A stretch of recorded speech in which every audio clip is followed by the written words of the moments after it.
Hey, it's PHILA, and you're watching PHILA TV, the ultimate YouTube channel. I'm no cinematographer, just a dude with a camera. All right, today on the Gearhead Gardener, we were out hunting for Yamadori, which is the search for vintage trees and stuff to use as bonsai material. We got lucky, we found a couple things, so I'm going to go ahead and share it with you. So if this is something you're interested in, let's get started. All right, let's check out the sycamores that are growing at the end of my street here. So literally on a street right down from my house, they've got these giant trees growing. These have to be 30 years old at least. So my little tree, being about 15 years old, should be at least half this size. So up and down the street, you see nothing but sycamores. I see roots on the ground sometimes, but nothing substantial. So I decided just take a couple pictures and show you exactly how big these things get when they're out in the wild. So try and find a Yamadori of a sycamore has proved to be impossible until I got lucky at the nursery.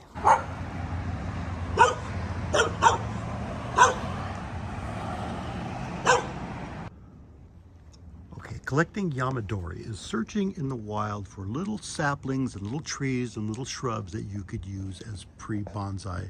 Shrink them down, put them in a little pot. I think it's a lot like hunting for old car parts. When you find them, it's like a score. Sometimes you can't find things growing in the wild, so you have to rely on some vintage nurseries in your neighborhood. A lot of times they have stuff growing behind other trees and bushes, and you get lucky and find real gems hidden in the back, kind of like I did today. So let's take a look and see what it is I brought home today. Okay, I just returned from my local nursery. You know, I went to go pick up some of these bonsai pots. They have them really cheap, you know, $5, $7. And I just needed to do a few transplants. But this nursery, it's one of those neighborhood nurseries that's been around since like 1947 on a very busy boulevard, but they always have little hidden gems. Every time they move things around, I go back there and I find different cool trees, which I'll show you some of those. But today I went through there and this thing was laying on its side. It's covered with ants, so I should really be doing this outside, but I kind of just wanted to, you know, open it up here and take a look because, you know, in Southern California, we are pretty limited on the type of deciduous trees we can get because the sun fries them. And, you know, I like bonsai, I like pre-bonsai, the Yamadori, all that kind of stuff. And my neighborhood is surrounded by these kind of trees, and I've never been able to find a seedling to start. But at this nursery, like I say, they got a scratch and dent area with some pretty cool old stuff. So I'm gonna go ahead and rip this thing open. I had them put it in a bag because it's got so many ants in it. I didn't want them all over my vehicle, and now they're gonna be all over the inside of my shop. But let's take a look at this. Okay, like I said, Southern California, sycamore trees are native, but you never really see them for sale, and if you do, they're giant. But if you take a look at this one, how root bound it is, and it to me is perfect. All the bark's flaking nicely. It's been chopped already. It's been chopped a second time. So it's going to start a new leader from up here, but you can see in the Southern California heat, it's just burned everywhere. Let me get the camera down and we'll take a little closer look at the detail of this guy. As you can see, I mean, it is pretty fat. And it's got some nice branching that I will wire up and train a little bit. We'll get rid of these old dead leaves. We will repot it, and I really can't wait to take this thing out and see how root bound it is. It's pretty cool. Okay, it's gonna be hard to tell back here. That doesn't look so good. But this tree is also one of the ones, he said it's probably been in his nursery a good 10 years. And these were in 1 gallon. This is the stickers I pulled off of the side of them. So you see they're registered as a California native. And so there's the tag on this big leaf maple. And you see it's California native. And then over in here, That is pretty cool too. And this thing also had a tag on the pot, which I kept because it also is registered as a California native. And that's a deep, low oak. And here's some of my little oaks that I got planting around here. And this is a coastal oak that I actually grew from a seedling about 6 or 7 years ago. I should say as an acorn because it just sprung up in the dirt. And I want to get ready to crop that down and make that into bonsai. All right, so let's go back to the sycamore. Okay, as you can see, it is 11:40 on a Saturday morning, and it's 103. Outside, 83 in the garage. I always like to kind of document that. So I'm gonna go ahead and pull this thing outside, take it into the back area, and we're gonna pull this apart and take a look at the roots as we figure out what kind of pot we're gonna put this in. This isn't the ideal place for doing potting because you see all my soil falls right through the ground, but it's in the shade, and like I said, it's 104 and pretty hot. All right, so I've just kind of set this out in the sun and the grass so we can just take a little bit of a look of it. Maybe take a couple of pictures before I do anything to it. Okay, before I do anything, I want to just do a little close-up. We'll move a couple of leaves out of the way. You can see it's actually got a little bit of a taper going, a little bit of movement. This is going to be an awesome, awesome tree.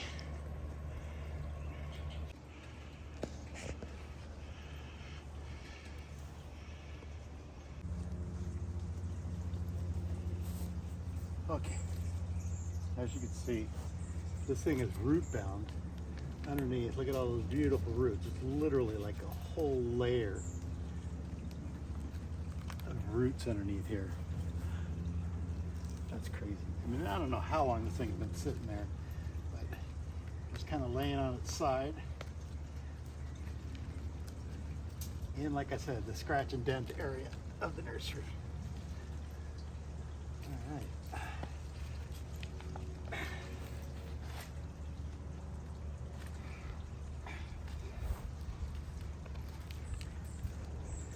It's got the tape, the taproot comes all the way through the very bottom.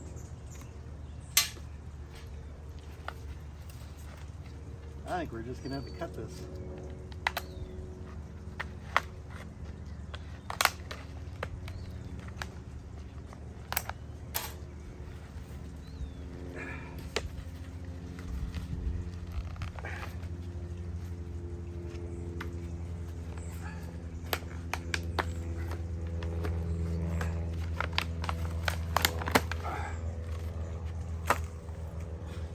That is amazing. As you can see, but the center taproot is huge. And that is hard as a rock.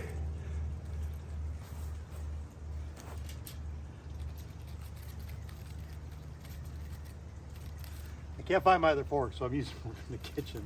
Don't tell anybody. All right, so I'm just gonna tease those roots up a bit just to kind of see what we got going on down here.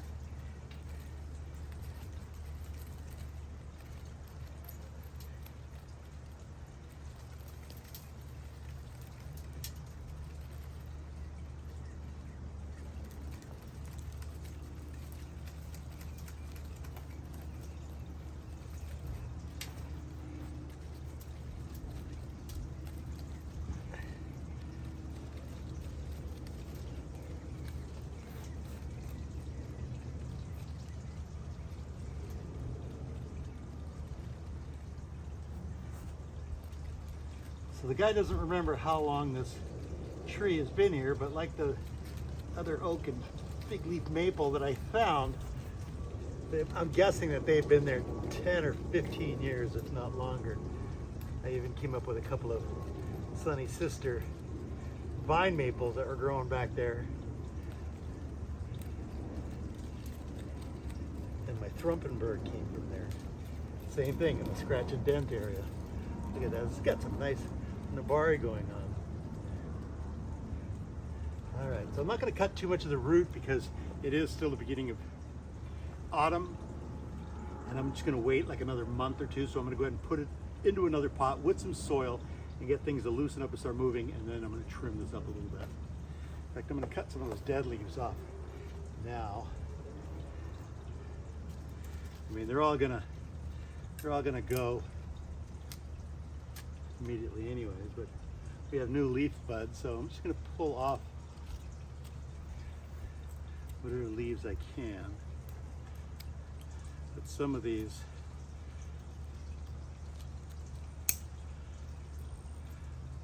are not gonna make it.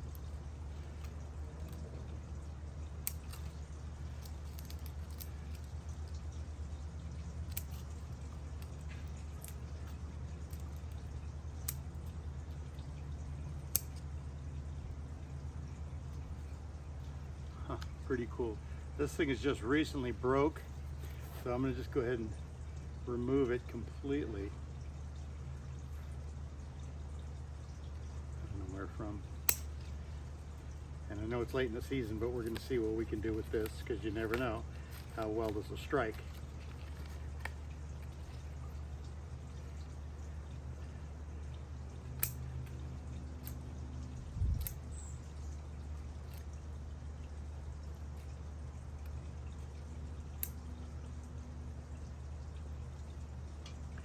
And then, like I said, some of these we'll trim back and we'll tie up.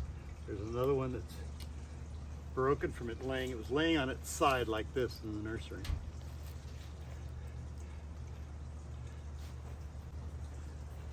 I like to take a squirt bottle and just kind of clean up what's going on underneath here so we can take a look.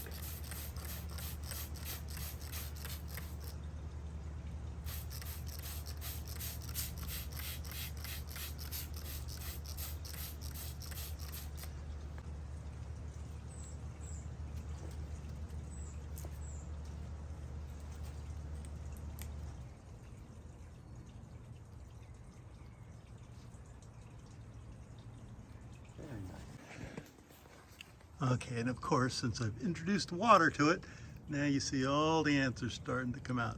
So I'm gonna go ahead and do is I'm gonna dunk this in a bucket anyways, because I wanna get as much of that soil off of these roots, or at least get the roots to start absorbing some water. You know what I mean? But either way, I saw a bunch of ants just coming up. All right, just simply filled up a bucket full of water, dunk the tree, just gonna let it sit for like a minute, not even that. It's been 10 seconds. I'm just gonna pull it out and then just let it drain thoroughly. You know, this thing has been hidden back here, God knows what kind of watering. I'm surprised that it's got this much new growth. I think it's time to pull it out.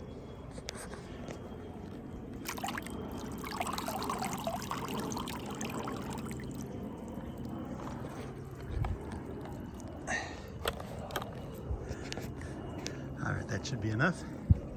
I'm gonna set this thing aside. Very nice. Mother Nature did what it needed to do, and I just came along 15 years later and scooped it up. All right, now that I've got rid of the loose soil, it's the ant still walking around there, but you can see how root bound that is. That is a long time. And like I said, the other two trees that I got from the same place had been there for at least 15 years, I was told. So this is perfect.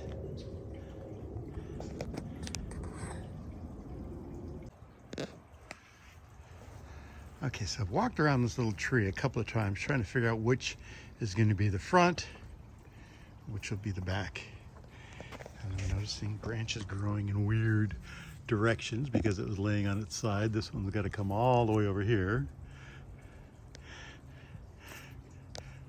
I don't want to cut that off, but as you can see, they grow back pretty fast, but that's a total crossover branch. I really don't want it. This thing I could straighten out.